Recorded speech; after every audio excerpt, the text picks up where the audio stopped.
You're posting it on Facebook, aren't you? And so TED made a bunch of rules for TEDx, but BIL is more like an unconference where there aren't any rules, and so they started having satellite BIL conferences, and it follows TED around, but then they sometimes be in other cities like LA and San Francisco. And the biggest one is Tunisia.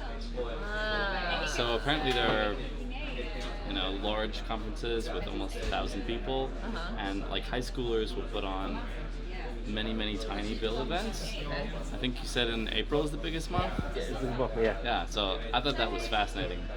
Yeah.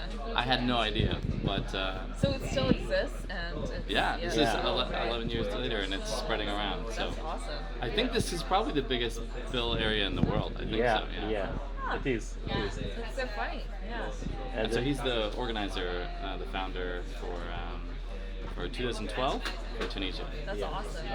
So it's the same format as TED. It's like the short talks, or It's a little different. I mean, BIL has very few rules, okay. but generally the audience are allowed to give talks too.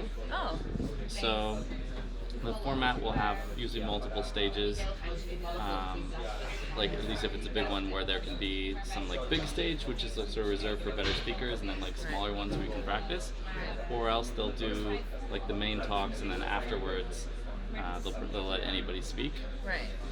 So it's a very like egalitarian version of TED as opposed to an elitist version. So there's no license fees, nobody makes money, not very many rules.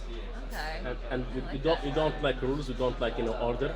Right. Yeah. It's a total chaos. Right. We like experimenting things. We are trying new things. Like I told him, we have the session on the beach as a camping. We did, and So it's anarchist TED. I like that. Very much. Yeah. And